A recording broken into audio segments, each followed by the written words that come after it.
একবার ভাবুন তো, আজ থেকে প্রায় ২৬০০ বছর আগের ভারতবর্ষের কথা। তখন কিন্তু কোনো একছত্র বিশাল সাম্রাজ্য ছিল না, বরং পুরো চিত্রটা ছিল একটা বিরাট দাবার বোর্ডের মতো, যেখানে ছড়িয়ে ছিল অসংখ্য প্রতিদ্বন্দ্বী রাজ্য, আর প্রত্যেকেই ছিল শ্রেষ্ঠত্ব প্রমাণের জন্য এক অসাধারণ ক্ষমতার খেলায় মত্ত। তো এই যে ছোট ছোট রাজ্যে ভাঙা একটা পরিস্থিতি, এখান থেকেই প্রশ্নটা আসে, তাহলে ভারতে প্রথম সত্যিকারের সাম্রাজ্য জন্ম নিল কিভাবে? চলুন এই আলোচনাতে আমরা একসাথে সেই রহস্যের গভীরে যাই। এই যে ক্ষমতার লড়াই, এই লড়াইয়ের মঞ্চে খেলোয়াড় ছিল ১৬ জন। হ্যাঁ, ঠিকই শুনছেন, ১৬টা শক্তিশালী আর স্বাধীন রাষ্ট্র। এদেরকেই বলা হতো মহাজনপদ, যার মানে হল মহান রাজ্য, বা বলা যেতে পারে বড় শক্তির ঘাঁটি। আর এদের বেশিরভাগেরই অবস্থান ছিল গঙ্গার উর্বর উপত্যকা জুড়ে। তো চলুন সরাসরি ঢুকে পড়া যাক প্রাচীন ভারতের সেই পাওয়ার গেমে, যেখানে এই ১৬টা রাজ্যই ছিল প্রধান প্রতিযোগী। আর পুরস্কার ছিল গোটা অঞ্চলের ওপর একচ্ছত্র আধিপত্য কায়েম করা। আর এই হলো সেই ১৬ জন প্রতিযোগী। এই তালিকাটা দেখলেই কিন্তু বোঝা যায় যে রাজনৈতিক ময়দানটা কতটা জমজমাট আর প্রতিদ্বন্দ্বিতাপূর্ণ ছিল। একদিকে যেমন ছিল সম্পদে ভরপুর কাশী, তেমনি উত্তরে ছিল শক্তিশালী গান্ধার।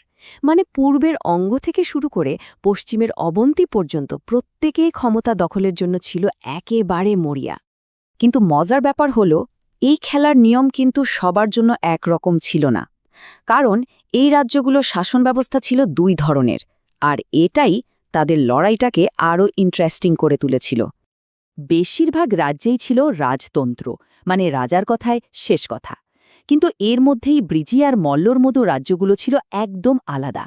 এগুলো ছিল প্রজাতান্ত্রিক গণসংঘ, যা কোনো একজন রাজার হুকুমে চলত না, বরং চলত নেতাদের এক পরিষদ বা অ্যাসেম্বলির সিদ্ধান্তে। ভাবা যায়, এগুলো ছিল বিশ্বের প্রাচীনতম প্রজাতন্ত্রগুলোর মধ্যে অন্যতম। তো খেলা যত এগোতে থাকলো, এই ১৬ জন প্লেয়ারের মধ্যে ছোটখাটো যারা ছিল তারা একে একে বাদ পড়তে শুরু করল, আর শেষে টিকে থাকলো কেবল ৪ প্রধান শক্তি, যারা ফাইনাল রাউন্ডের জন্য একেবারে তৈরি হচ্ছিল। আর এই স্লাইডে আমরা দেখতে পাচ্ছি সেই ৪ ফাইনালিস্টকে: মাগধ, কৌশল, বৎস এবং অবন্তী। প্রত্যেকেই নিজ নিজ এলাকায় দারুণ শক্তিশালী আর সমৃদ্ধ ছিল, আর তাদের সবার লক্ষ্য ছিল একটাই, চূড়ান্ত ক্ষমতা দখল করা। ব্যাপারটা কিন্তু কোনো ছোটখাটো বিরোধ ছিল না। প্রায় ১০০ বছরেরও বেশি সময় ধরে এই ৪টে শক্তি একে অপরের সাথে এক নিরলস সংগ্রামে জড়িয়েছিল। কত রক্তপাত, কত জোট তৈরি হওয়া আর ভেঙে যাওয়ার সাক্ষী এই সময়। কিন্তু ইতিহাস বলে, দিনের শেষে বিজয়ী হিসেবে টিকে থাকবে শুধুমাত্র একজনই। তাহলে আসল প্রশ্নটা হলো, কেন মগধ?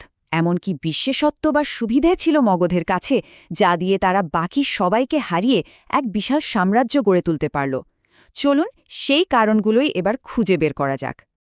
আসলে মগধের সাফল্যের ফর্মুলাটা ছিল ৩টি জিনিসের একটা দারুণ কম্বিনেশন: অফুরান্ত প্রাকৃতিক সম্পদ, নদী দিয়ে ঘেরা দুর্ভেদ্য ভৌগোলিক অবস্থান, আর তার সাথে কয়েকজন অসম্ভব বুদ্ধিমান আর উচ্চাকাঙ্ক্ষী রাজা।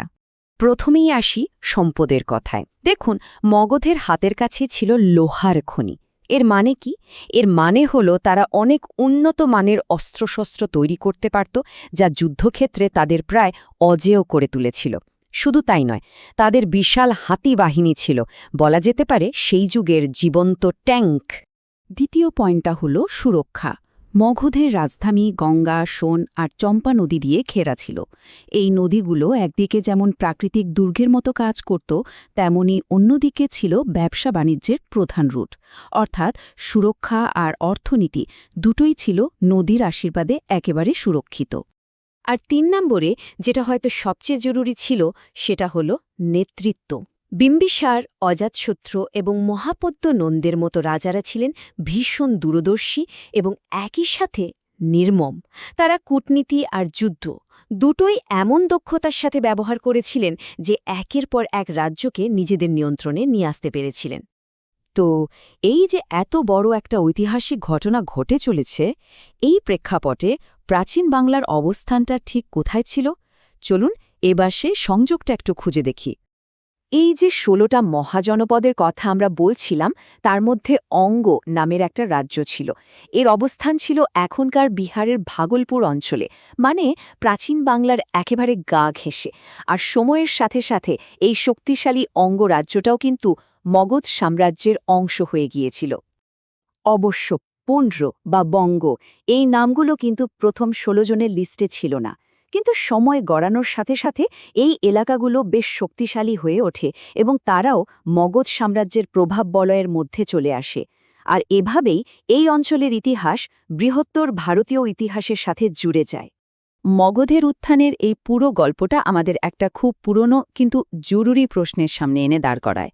একটা সাম্রাজ্য গড়ে তুলতে ঠিক কোনটা সবচেয়ে বেশি দরকার, প্রাকৃতিক সম্পদ, ভৌগোলিক সুরক্ষা নাকি শক্তিশালী নেতৃত্ব?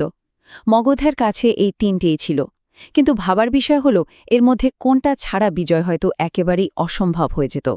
এই প্রশ্নের উত্তরটা মনে হয় ২৬০০ বছর আগের মতোই আজও ততটাই প্রাসঙ্গিক।